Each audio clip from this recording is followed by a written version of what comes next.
All right. Well, I'm out here in this barn again, and it is getting hot. I need a breeze, but well, I came out here to work on the saga of the Cub Cadet and John Deere they have over here at that horse ranch. You know, if you remember watching all that in a previous video, they're over there hosing down one of the horses now. But they were having trouble with both of them this time. I don't know what these girls are doing to these things, but man, they're putting them through it. This John Deere was it was backfiring a lot, and it started to really smoke, just belching out white smoke. And luckily, you know, whoever was riding it just parked it right. And when I checked it out, sure enough, it's a lot of white smoke. And when I shut it off and checked the oil, you can tell it was really over full. And when I drained it out, it was just full of gasoline. It's like, holy crap. So I drained all that out, and this is it right behind me there. Still working on it. I went, oh, can you see it there? Let me switch cameras.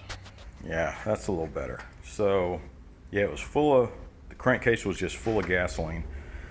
And I took the carburetor, took it home, put it through an ultrasonic cleaner, and noticed there was one of the gaskets. I think it's still in the deal here. Yeah, just real brittle. This thing was hardly used. It just sat in somebody's garage for a long time. We start using it, and it's starting to show all the cracked gaskets and all that good stuff. Well, I got it going, and it was still laboring for gas, and I took a look at the fuel filter. You can see it was coming out here, but you can see how clogged it is up here. Changed that out, and it helped a little bit. So it's just whenever I have it under a load, it tends to backfire. And I'm going to test it again. I was letting it cool off. Test it again and make sure that at least it's not leaking gasoline into the crankcase anymore. At least, yeah. It smells pretty clean. So, in the meantime, I'm trying to get one going for them. At least they'll have something to use out here. And this one, it just all of a sudden just quit working on them, right? You can see I already taken it all apart, and I decided, well, this will be a quick FYI. And they charged up the battery, and they were saying, man, the battery's just not working or whatever. And I checked out the battery, and it was like, holy cow, the battery's good, the fuse is good. So it's like a haunted house, man. They're closing the gate on me.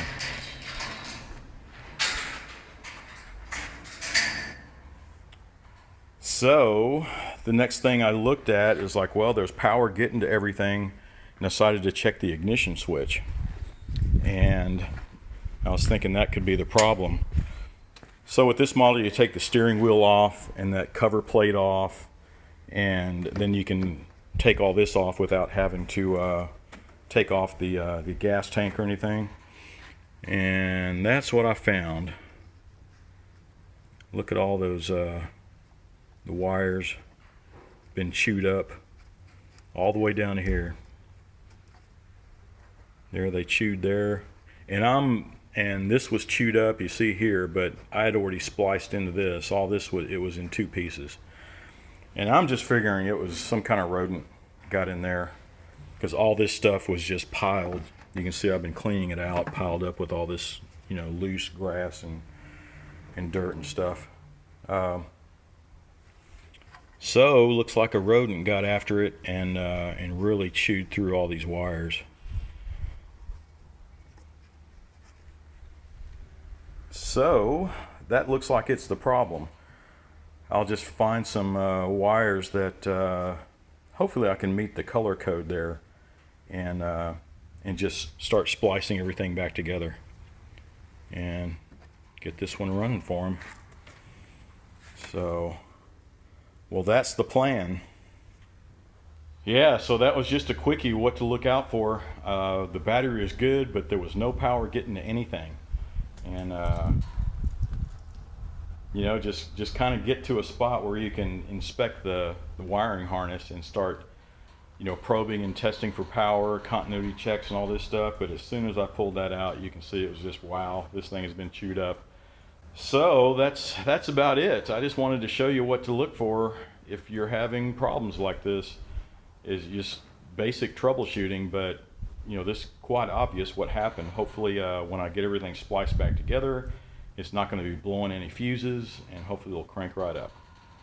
So I guess that's it for this video, just real short and sweet. It's you know, thanks for watching. Be sure to subscribe and watch for my next video.